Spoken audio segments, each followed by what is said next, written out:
Hi, I'm Jess, co-host of the Elder Tree podcast and herbalist at Evans Head Naturopathy. You're listening to the Self-Care with Herbs segment, where each month I invite a new guest to chat about how weaving plants into their days enriches their experience of self-care, exploring routines, rituals and recipes for elevating mind, body and spirit. Today, I'm really excited to be sharing an interview with local artist Dalee Ella. Dalee lives on an intentional community on beautiful Banjalan country where she creates stunning botanical relief prints on handmade, plant-infused and dyed paper. Dalee has a deep connection with the land upon which she lives and the plants around her. And it's this connection that is expressed through her work as an artist, printmaker, illustrator and textile designer. During our enriching chat, we explored Dalee's first connection with the natural world and the plants around her as a child growing up in the bush of Far North Queensland. Dalee shares how the creation of a thriving veggie patch as a young mama helped her begin to develop a deeper relationship with the plants, watching the process and tending the plants from seed through to bloom. Dalee shares how spending time in her garden is her deepest form of self-care, observing, planting, harvesting and using individual plants for her art, as medicine and for nourishment of her family. We explore how this deep connection inspired her to want to celebrate individual plants through an entire growth cycle, deepening her observation of the plants in their cycles and creating a real ode to specific plants, including her stunning ode to Calendula, printed on paper infused with calendula petals harvested from her garden. Alongside her observations of the cyclical nature of her garden and the plants around her, Dalee has also been deepening her awareness of herself as a cyclical menstruating woman. Menstrual cycle awareness and recognising how her needs and abilities change with her cycle has been an epiphany and allowed her to tailor her self-care to the different phases of her cycle. Dalee shares her favourite rituals and practices for each of the 4 phases of her menstrual cycle and how listening to her cyclical whispers helps bring ease and calm each month. I really hope you enjoy this chat as much as I did. Welcome, Dalee. Hey Jess, thanks for having me. Oh, it's such a pleasure. I'm really excited about having a chat today. Yeah. I've been loving following your work and seeing how your artwork has evolved, and I've always really loved how you use your land and the plants around you as your inspiration. Yeah, thanks. It's beautiful process. Yeah. So we're going to start off today with a question that really takes us back to the beginning of how your relationship with plant medicine began. So let's start right back at the beginning. Okay.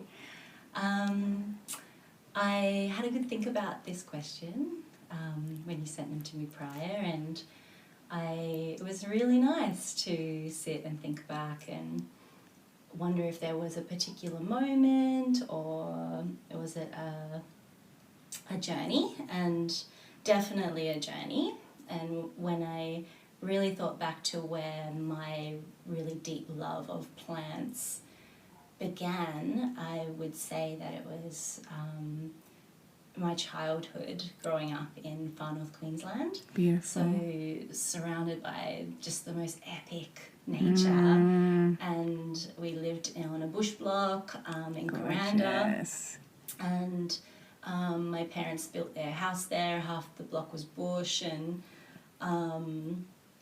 so we also spent a lot of time camping as a family. And I think that early childhood years where we were really outdoors kids in the tropics, we were always outside and always running around, and I feel like that began, like that was in me, the natural world was in me and the forests were in me, and I think that's where it really began. And then when I look back to my teen years, again, we were so immersed in nature and the most incredible places that when we would party as teenagers, we didn't go to town, we went to the most incredible waterfalls, and we camped, and we were pretty experimental teenagers. Yes. So we've had a lot of fun Yeah. experimenting with plant medicines and magic mushrooms. Yes. And I feel like those experiences really began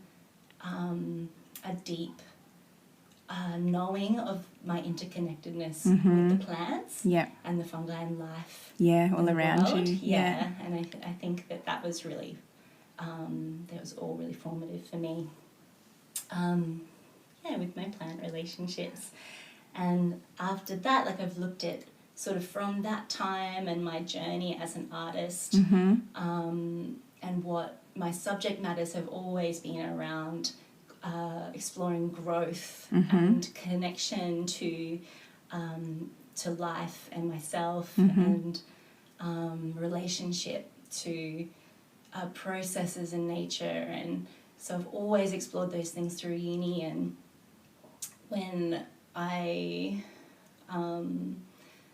lived in Fremantle 14 years ago, and we had our first boy, Oka. Yes. We had been living in a house truck, and we had been travelling around Australia and really exploring some of the most amazing natural places in Australia. It's just the most epic land. Yeah. It's so diverse. Yes. And that was such an incredible time. And when our first boy, Oka, was born, we just had this really strong urge to stop, move out of the truck, and we got a little house in the suburbs in Fremantle, and we turned the whole backyard into an epic veggie patch. Oh, wow. And we got some chickens, and it was just like sand. Yes. So, we built that soil up, and we grew lots of veggies and lots of herbs. And, oh, wow. And that was my first solid big garden. And I think that really began my deeper relationships into plants and my inspiration of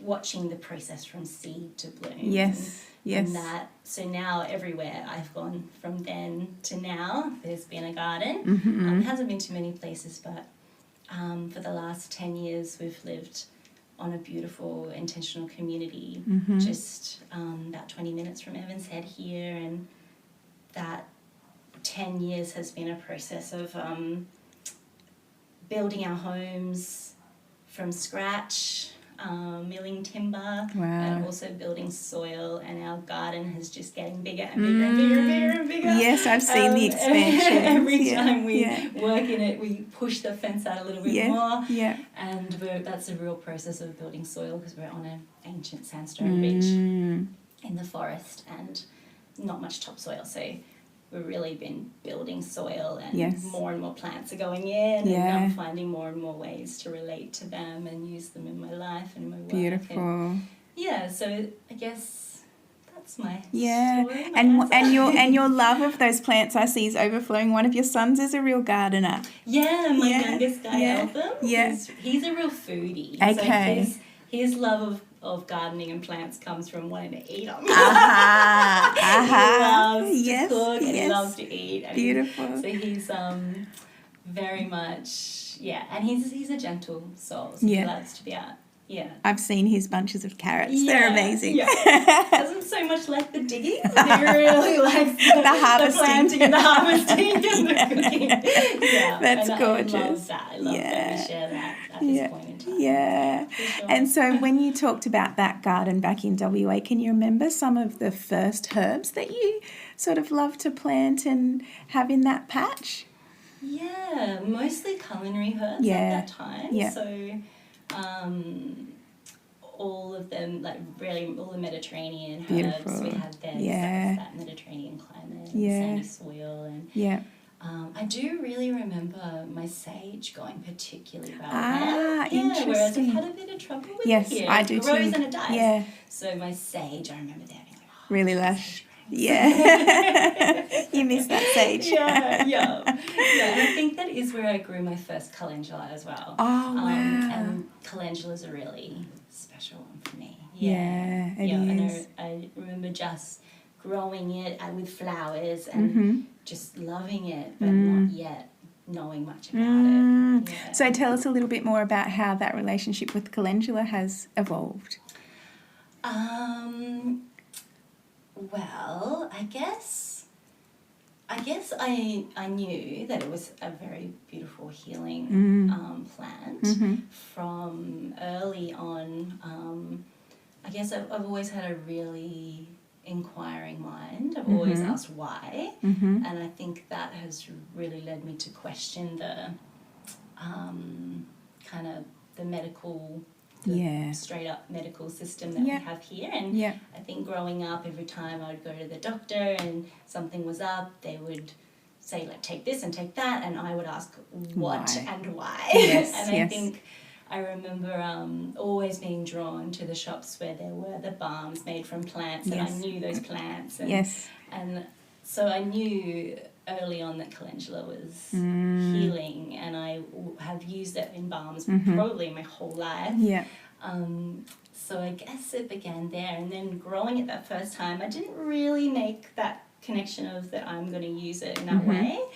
But since living up where we are now, on the land, I've grown calendula every year.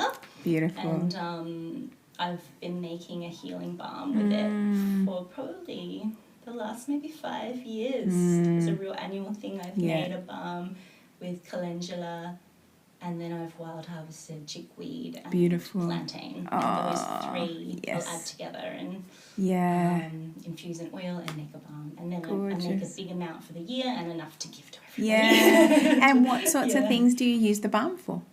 Pretty much like any kind of scrape or bite or even sunburn sometimes.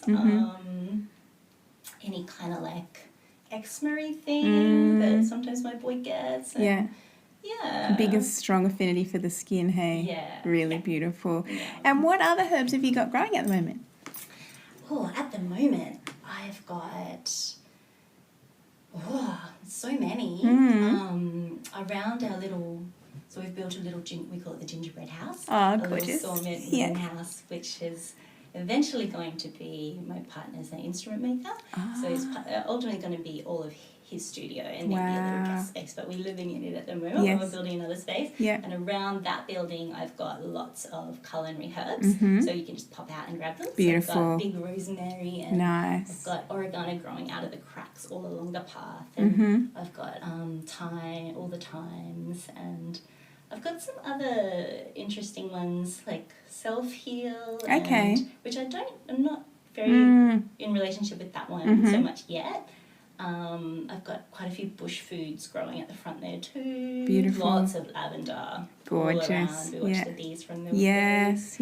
And then down in our main patch, you know what the main herb is we have at the moment is mint. Oh my God. But it's a monster. Oh my goodness, I wish the snails eat my mint. I cannot grow it. It's pretty much in the wet and from the floods. All that rain, the mint's just taken over.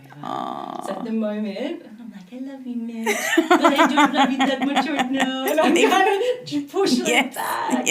And I've got peppermint for teas, and I grow rosella and lovely. Cornflowers and lots of bits for tea. You can just go out and grab a posy. That's so nice. What else have I got in there? Rose and lots of parsley, all of them. Beautiful. And that garden, I know. Echinacea. How does echinacea go in your garden? Yeah, pretty okay. I've just dug it all up to move it because I don't think it was happy where it was. But it's been growing. I've been waiting to harvest it till I get a good amount. But it grows pretty well. That's beautiful. I need to move it somewhere a bit sunnier, which I'm doing at the moment. Yeah, beautiful, lots of flowers. Oh, that's gorgeous. And I know that that space really influences your artwork. Very much so. And do you want to tell us a little bit about how that's come about and your evolution as an artist? Sure. So my garden is very much my place of inspiration, I guess, as are the forests and the all of the wild places. But my garden is a real place where I just get really deep into the beauty of plants, and I feel like I think about it, you know, as how I'm going to interact with it, and it's, you know, I walk into it and I know that there's things that I need, and there's spaces that are experimenting, and so I guess it's as an artist, it is where at this point in time in my life as an artist, all my inspiration is coming from there. Yes. I'm so in love with the plants, and it's so beautiful, and I I've been drawing and carving directly from plants in my garden, but about a year ago I started making paper. And so I was making prints and I was trying to source paper, and I was finding it feeling a bit just not great ordering paper coming from overseas, or not sure who had made it or if they were okay, all of those things. Lots of uncertainties. So I decided, well, I want to make my own paper, and I made paper as a kid, and like everyone makes paper as a kid, and I love it. People say, oh, I made it as a kid. So as soon as I began to make paper, I immediately started to harvest plants from my garden and infuse into the paper, and I started experimenting doing that, and then I started playing with colour and dye from those plants, and then that really led me into wanting to really celebrate certain plants through an entire growth cycle of planting a seed and letting that plant grow and really being in relationship with that plant over that time, and then harvesting from it and infusing that into the paper, which then I would draw the plant, carve it carefully and print it onto the paper. So a real ode to those plants, and there's 4 in particular that I have done that particular process with. Tell us what they are. Calendula. Yes, Calendula. I love that ode to calendula. That one's beautiful. Calendula and elder is another really special plant in our garden that we use in various ways. And then rose, because it's just so beautiful. It's so heart. Little heart rose. And the other one is cornflowers. Which I don't do a lot with, but I'm really wanting to learn more about cornflowers. I've used them for eye baths and in tea, and to decorate cakes. They're so beautiful, aren't they? And they just make a tea just look so beautiful. So those 4 plants you must know quite well. You know, you've woven through that cycle with all 4 of those, and have a really nice close relationship. Definitely. And deepening all of the time. And as I learn a little bit more about what medicine they have or what nourishment they have, I go a little bit deeper, and as I save the seed, and I think a big part of my process as an artist at the moment is that witnessing, like being in observation and being in relationship to the process of the seasons and the cycles of the growth and the seed and that care and the soil, building the soil and understanding, again, it's the interconnectedness that, and as you said with echinacea, like really observing what plants do well where and who they want to be near and all of that, you're really starting to, I'm very much a kinesthetic and visual learner. So for me, I just do and observe and continue to like evolve and learn that way. So my garden has been a very evolving process of things being moved around and things coming up in places and really seeing you like it there. You can stay there. Me too, like it a little bit too much here. You can go. That's beautiful. And I know that at times, just with the nature of your work, there's often a period of really intense busyness, and then as you release new works. And I'm wondering at that time, I imagine that self-care is quite important to help you get through that process, which leads us into our next question. What does self-care mean to you? This one, so that's nice that you related that back to my work as an artist and how I'm working in, these intense periods, because I very much, because of the nature of my work, I have to really think forward. Yeah. And because it's so process-based, there's so much involved in every stage of the growing, the paper making, and then the carving and the printing and the drying. Yes. There's a lot in it, and and plus running. Yes, you're a one-woman show. Plus running a business and also doing illustration work, and also I'm working on textile stuff at the moment. Yes. And so plus running all of that at the same time, I just in the last couple of months had an epiphany. And this is a really big one, I think, for my self-care around me being a one-woman show, being an artist at this time in the world, being a mother, being a homesteader, building, we're still building. We live on a community and we give back to the community. And so in amongst all of that, my epiphany was I need to stop looking at my work in a weekly cycle, and I need to start looking at it in a monthly cycle. And I just realized this is all my life is flexible in inverted commas because we are choosing to do it. We're also homeschooling our kids. So I forgot to add that one. Yes, that's a rather large one. So everything is we can choose when things happen. There's always so many things happening that we can plan. So I realized that if I look at my art practice over the month, I know that in different phases of my cycle, I need different self-care. And so that was that's actually for 2 months I've practiced this now. Awesome. And I'm seeing that it's going to take me some time to fine-tune and get in a flow. And sometimes, life happens. But so I think running my business on a monthly cycle and having that menstrual cycle awareness woven into it. That awareness is what's really going to allow me to have and weave in my self-care. And I guess what it means to me, what self-care means to me is that having an awareness that I'm a menstruating woman and I've got different things that I need at different times. It's not always the same what I need.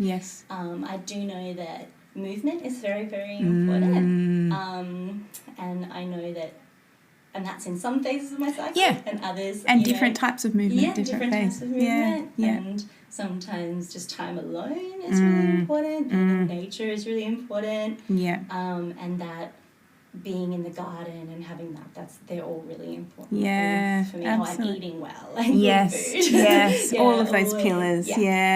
And so when you aren't able to do that regularly, or if life gets in the way, or if busyness overcomes you, what sorts of whispers do you start to hear from your body saying, hey, come on, self-care time now?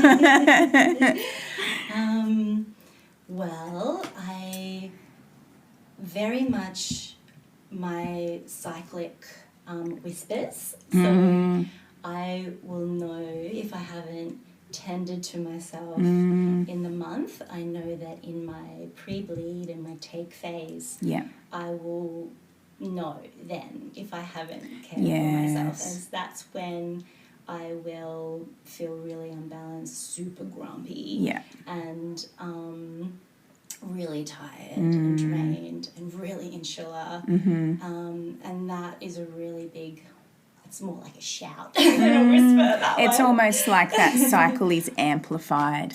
When you're not able to. Very much. So Also, I feel it in other phases of my cycle. You know, if I am feeling really hyperactive in my do phase, in my estrogen rising phase, and I just can't quite do enough, I know that's a bit unbalanced as well. So my cyclic flow really tells me a lot. And then the other things that I have learned over the last few years that really whisper to me about where I'm at mentally and emotionally is where I hold tension. And I've realised that I hold a lot of my mental tension, my like thinking, my heady kind of tension in my neck and shoulders. And I know that if I'm feeling tense there, It's a sign. that's a sign that I've got to do my self-care things that help me just chill out my brain. Yes. And I pretty recently discovered that I hold a lot of my emotional tension in my butt cheeks. There you go. Yeah. That's so interesting. So my glutes get super Really tense tight. around my emotional Interesting. tension. So that was a really cool realization. Yes. Like, I got tense butt cheeks. There's a connection. Oh, you're really becoming so aware. Yeah. That's really great. Yeah. And so, Dalee, what sorts of rituals and routines do you weave into your days in terms of plant medicine to ensure ongoing self-care? So I might go back to talking about my cycle stuff again. Yeah, of course. I'd love that. I guess that for me, it changes. Yeah, throughout the different phases. Throughout the different phases. Yeah. And so, like, for this phase I'm in at the moment, I've just started bleeding. Yeah. So I'm in what I call my dream phase or just my rest phase. Yes. And one ritual that I have been doing for quite a while now is I'm a really lover of hot chocolate, and hot chocolate's my drink. Yes, I just love especially chocolate. in this phase. yeah. So it's something that is very much in my bleeding phase, but I try and kind of chill it out a little bit so I can rest a bit more. Yes. In this time, and I drink a blend. I've got a dear friend down in Bellingen who has a little business, Bellingen Organic Tea, and she has a beautiful blend that has nettles and rose petals, rosella and lemon balm.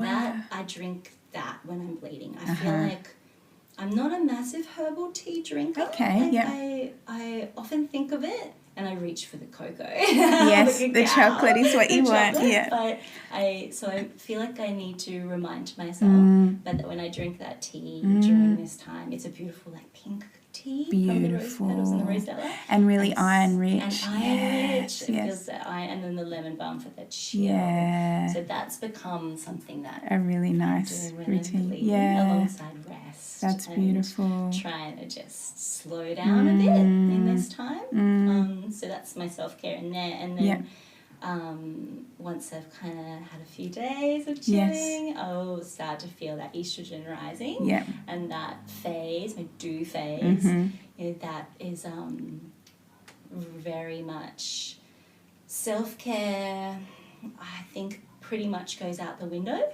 in that time. That's when I just want to do. I just want to do everything.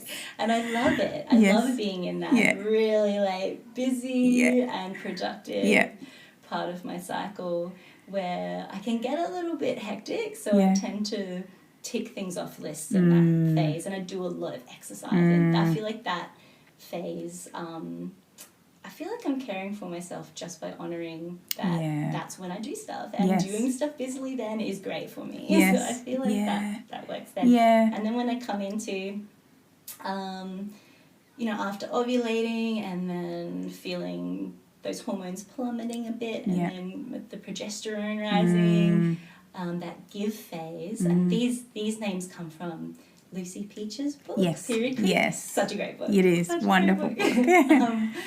So that give phase, for me, I just feel that's if I have to have favourites, that's my favourite phase of Yes, my cycle. yes, yes. Because it's so, I feel so chill and so happy calm, and calm. yeah. Keen to hang out with people and a bit more social. social and that's, again, like self-care in that time. I'm not thinking so much about it because I'm feeling pretty good generally. So I don't reach for any particular self-care things. And then it's, I guess, my take phase or my creative phase, which is before I bleed. That's when I'm really that's when I'm reaching for self-care more, because that time is when I know that I need some alone time. Yes. I know that baths are really beautiful at that time. I know that like cooking up yummy food is really good at that time. Yes. And, setting yourself up for a really nice bleed. Setting myself up for a really nice bleed. And that if I really honour that in that time, then I know my next cycle will be much smoother. That's really lovely. I love that description of cyclical awareness and how you've broken it down into how our needs change during those phases and how you've really tailored your self-care to match each of those phases. Thinking about the question. Amazing. It's like, I'm really getting pretty onto that these days. You are. And so I think we've covered a lot of the next question, but I'll ask it anyway in case you have anything else to add. So the next question was, what sorts of benefits do you see in your mind, body and spirit when you look to the plants for self-care? So many. Yeah. I think for me, the general interwoven relationship and connection that I have with my garden is probably my deepest self-care. I feel like the developing relationship through actively planting, harvesting, using and observing plants over their growth cycles. And I think, I've been on the same land now for 10 years and I've experienced the seasons change that many times now, and I feel like just having that awareness and being in that relationship with my garden and the plants feels really grounding and it feels like it gives me this real sense of place. And I guess the only other land that I've really known so well is Far North Queensland. I've grown up there, and it's when I was a child, so it's a different relationship. So I feel like the benefits of the understanding and the knowing how plants are relating to the heat and the cold and the wind, and when they bloom and when they die and when they seed and when all of those things, I feel like they bring the greatest benefits, I guess, which is just being grounded in connection. That's really beautiful.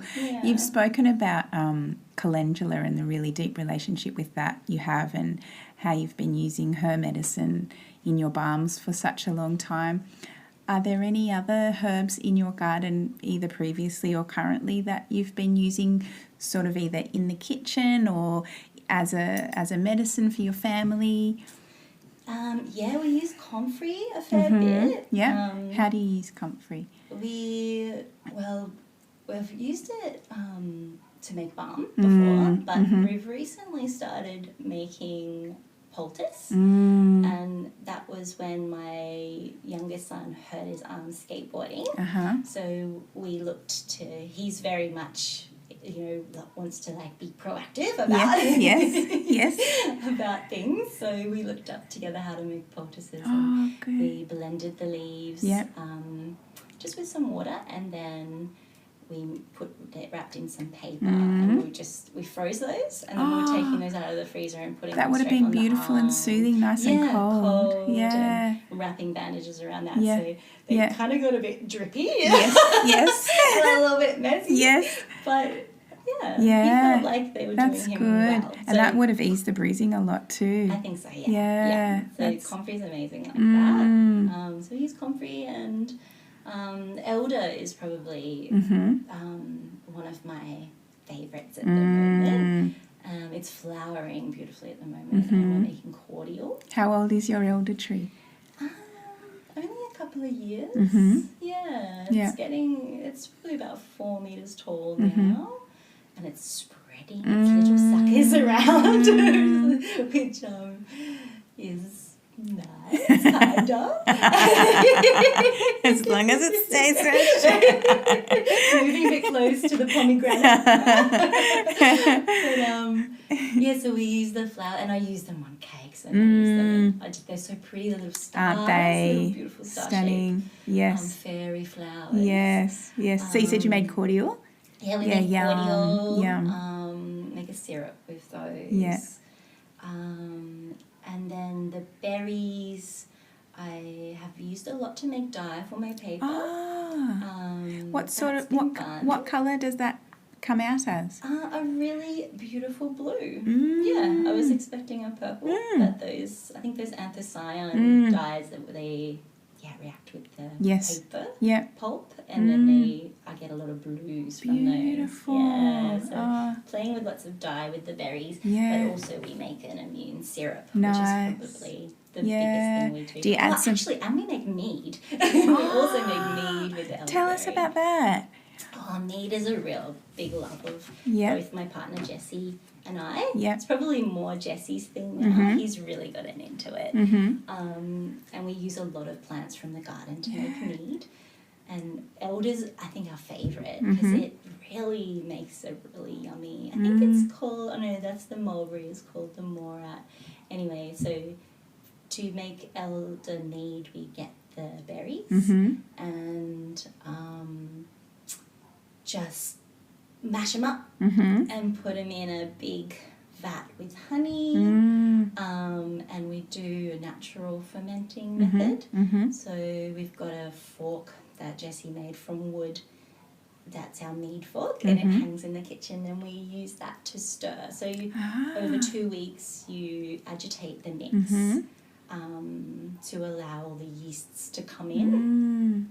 The fork doesn't get washed, it gets hung up, and as it's hanging, the yeasts come and attracted to it, and then every time you stir, you kind of are putting more in, and by the end of 2 weeks, you're starting to see bubbles and starting to ferment, and then from there, we strain it into big glass carboys, and we put airlocks in the top, and they sit for 6 months. Oh, wow. And then they can go into bottles, and they just get better. And so the elderberry mead has a quite strong elderberry flavour. Is it similar to the syrup that you make, or quite different? No, it's quite different. It's quite different. It's really fermented. So beautiful, rich purple, deep purple colour. And I'm assuming just as medicinal. And a fun way to absolutely have elderberry. And does it have spices and things in it too, or is it mainly the elderberry that's the dominant? You tried all different things. So just plain elderberry makes a really lovely mead. We've also done some with elderberry, and I think we've done orange and cinnamon and clove. We did one time. We make mead with lavender and mandarin. That was a really nice combination. We've made it with elderflower as well, actually. Oh, really subtle. And with rose. With all of... I feel like the mead making is... While I'm making paper, or while I'm harvesting for paper, I'm also harvesting for mead. And Jessie's making that brew, and I'm making this brew. And how gorgeous. We got a pretty messy house. But so much deliciousness happening. The mead making is a real joy. And tell us a little bit more about the elderberry syrup. What do you put in that? In that one, we put so the elderberries. Cook it up with honey, and the honey comes in next, so cook it up with cinnamon. What else do I put in there? Cinnamon. Oh, I can't quite remember right now. Feels like a few other things spices as well. and Ginger. things. Lots of ginger. Yes. Ginger, elderberry. I've just started growing ginger. I just had my first harvest last year and I'm just planting it again. It's very exciting. Beautiful. Growing ginger is very fun. Yeah. A few other things, and then we cook that down and then add raw honey. Yeah. And bottle it like that. Yeah. And is that something you just use during the winter months or whenever? Mostly. Yeah. So during that whole pandemic time, we were using it a lot to keep immune system strong. But I normally, just have it around in the winter. Such beautiful, potent medicine grown right outside. Yeah. And we'll sometimes make it into jellies. Yes. With gelatin, and the boys will like to eat it more like that. So that's clever. That's a good little tip. Yeah. So you've already shared some really beautiful recipes and rituals, but my last question was, do you have a special recipe, ritual, routine using plant medicine for self-care that you'd like to share? I was going to talk about my process as an artist in this question, but I feel like I've already done that. So, because I feel like that that kind of recipe or those processes are my deepest self-care. I think even just honouring the fact that I am an artist and I can't even help it. I just have to do it. That is really important. Deep self-care. I feel like just allowing myself, giving myself the time and space to really explore the processes, explore the growing and weaving my garden into my work. I feel like that choice is really, really been just so good for my spirit.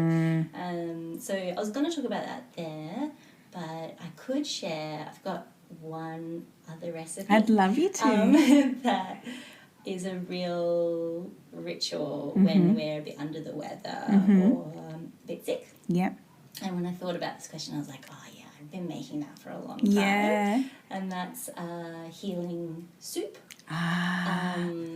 And it pretty much all comes from our garden. Except for one ingredient, which is do you call it astragalus? Yes. Astragalus. Yes. Or astragalus. I was calling it. Someone said, astragalus is how I say it. Astragalus is only the last few years I've really discovered astragalus, and I love that one. So that one goes into the pot with ginger and garlic and onions and turmeric, lemon thyme, any kind of thyme, rosemary. I feel like rosemary is a really powerful one. Yes. Rosemary, and then we have chickens at home, so it makes the best if we have our own homebred chicken, which we don't always have. If we do, I've noticed those soups are super special. Yeah. Yes. Butter chicken. Yeah. And then brew that up for quite a long time. And then at the end add heaps of parsley and lots of just fresh greens from the garden. And that soup feels like it is so nourishing. Yes. And so healing. Yes. And so grounding. Yes. And so that's something our whole family, except for my boy Oka, I make a vegetarian version for him. Yeah. And I use more shiitake and mushrooms. Yeah. I put shiitake in ours as well, but his is more mushroom based. Yeah.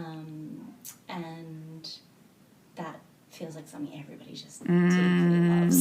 So that's a good one. And so even more healing knowing that everything in it has come from your garden. Yeah. You've nourished it, nurtured it, and now it's full circle coming back and nourishing and nurturing you. I love that. And I love the addition of astragalus to the soup. Yeah, that's beautiful. Yeah. That I think that's a recipe that will resonate with a lot of people. I think that's a really lovely one that you can really sort of shift and change to what you have available in your garden or in your pantry. And as you said, you can even sort of shift it to make a vegetarian version. And still be super nourishing. So before we finish up, Dalee, I was just wondering if you had anything in the pipeline in terms of artistic endeavours that you'd like to share. I know you spoke a little bit about textiles. Yeah, I do. So I've got my very dear, my closest sister, Clary. She's a clothing designer, Mm-hmm. and we've worked together in the past. I've block printed my imagery onto her clothing designs in the past, and for 7 years actually we worked together doing that. Mm-hmm. And when I decided to really start delving into my own process and work again, which sort of came about when my boys were big enough to allow me that time, I felt like it was time to really start to go again into my art practice. I moved away from doing that with her, and it's interesting that now it's coming full circle back, and we're both getting very excited about a collaboration that we're bringing to an extension of what I'm doing with my paper and my prints now.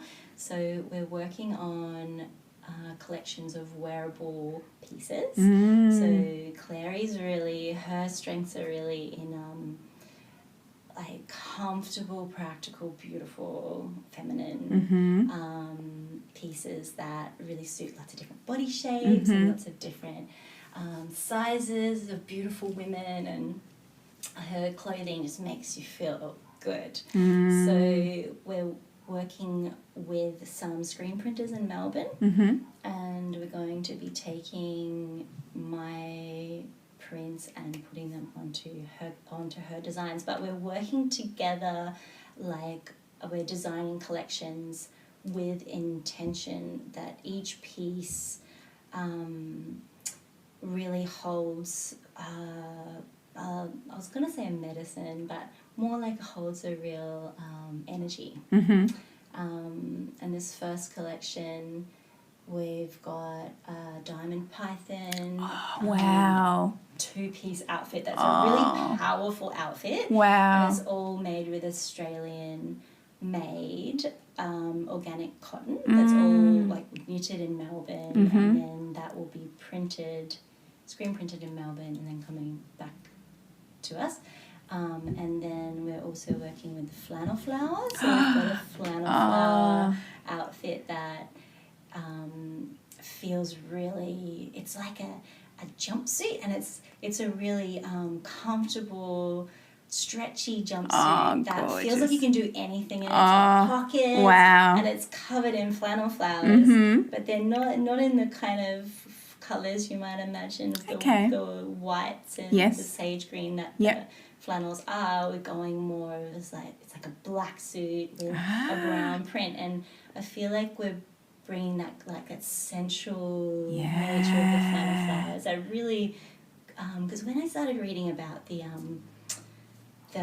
flower essence of the flannel, I felt really like, that's why I love it so much, and that's that getting connected with your sensual nature and healing around being comfortable in your body and yourself, and I really felt like that would be beautiful to wear and to move around on. I've made a bandana recently with flowers on it, and I wear that when I feel like I need a bit of that medicine. That's gorgeous. gorgeous. This outfit, I feel like it's going to be a real combination of bringing that gentle and powerful medicine of the flannel into an outfit that's really comfortable and practical, and you can take it with you. You can take that plant magic with you. Yes. And then the other one we're working on is an opium poppy dress, and that's also playing with bees. So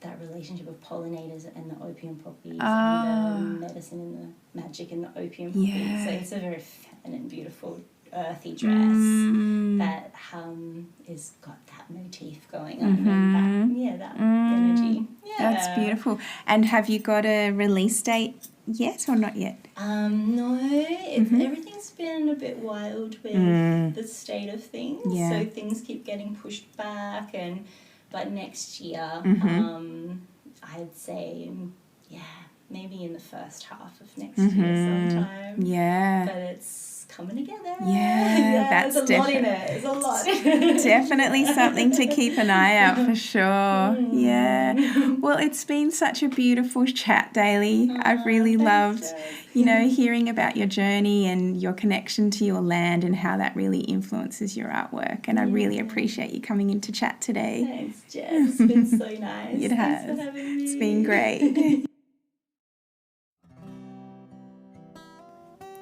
I'm so glad you tuned into this episode of Self-Care with Herbs, a segment of the Elder Tree podcast.